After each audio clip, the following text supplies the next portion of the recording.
Qui va décider parmi les favoris de se retrouver peut-être aux avant-postes rapidement. Bon, on va le savoir dans quelques instants, les chevaux sont sous les ordres. 14e étape du Grand National du Trot, aujourd'hui sur l'hippodrome de Mokanchy. Les voilà partis dans le quintet. Goéland Fort est parti à l'extérieur, il est tout de suite repris. Divine Monceau est parti vite avec à l'accord de Fragonardello, alors qu'on sprint en dedans également avec Donna Viva qui accélère avec Dominique Lochneux qui prend la tête. Un départ qui a été assez correct pour Falco d'Avaroche, le favori qui est en 5e position, alors que 25 mètres, Duel du Gers a été rapide et il est juste derrière Goéland Fort. Très bon départ également de Django du Bocage qui est maintenant placé dans le dos de Charles Bijon. Gamet de Liton qui accélère au centre et qui va peut-être prendre l'avantage. C'est pour l'instant Donna Viva qui a le meilleur et qui est à la corde. Elle est suivie par Fragonardello, par également Divine Monceau, des outsiders qui sont placés en début de course à l'avant du peloton.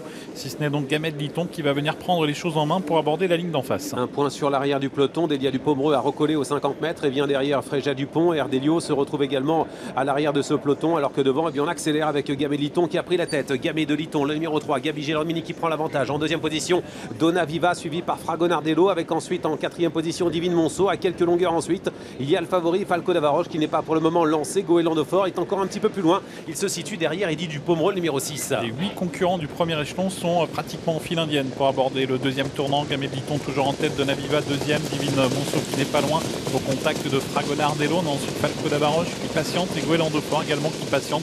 Goéland Fort qui est 8e et qui est juste derrière Eddy Dupomereux. Pour le moment, pas de reprise en tête. En contrôle avec Gamet de Liton qui va à un bon rythme avec en deuxième position dans son dos Donna Viva. Les favoris patientent toujours. Goéland Fort et derrière Eddy Dupomereux. On retrouve toujours calé le long de la corde. Un cheval qui est Falco d'Avaroche, le favori. En fait, on se suit en file indienne. On ne s'attendait pas à un tel scénario avec des chevaux qui se suivent en file indienne parmi les 6-7 premiers de cette course. On retrouve toujours en position d'attente Goéland Fort qui est juste devant Django du Bocage, avec également Mathieu Abrivard qui attend en blanc et rouge avec l'un des favoris des 25 mètres, Duel du Gers. Et Eric Raffin qui est le premier qui va lancer sans doute les hostilités avec Falco d'Avaroche qui se rapproche maintenant et qui va venir rejoindre en tête Gamet de Liton et Donna Viva qui est toujours à la corde. Divine Monceau pas loin derrière Fragonardello avec au centre Flower by Magalou, Eddy Dupomereux et Goéland Fort devant Django du Bocage. Est-ce que ça a été le bon choix de la part d'Eric Raffin de venir comme ça en deuxième épaisseur? Il accélère avec Falco d'Avaroche dans son dos. Flower by Magalou, le rythme est toujours soutenu sous l'impulsion du cheval de Hugues Lévesque qui contrôle bien. Gamet de Liton en deuxième position, Donna Viva, Falco d'Avaroche qui accélère encore, qui ramène dans son dos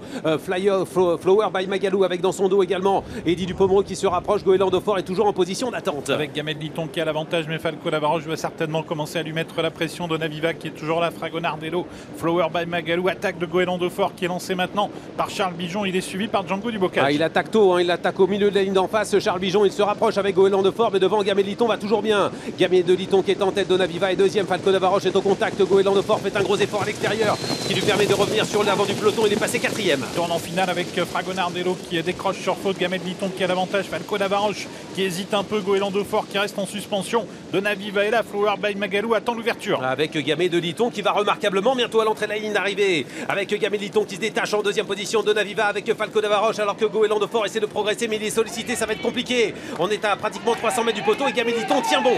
Gamet de Liton qui a l'avantage, poursuivi toujours par Falco d'Avaroche. Donna Viva et Flower by Magalou qui est lancé. Flower by Magalou qui vient lutter avec Falco d'Avaroche, mais devant on a fait la différence avec Gamet de Liton.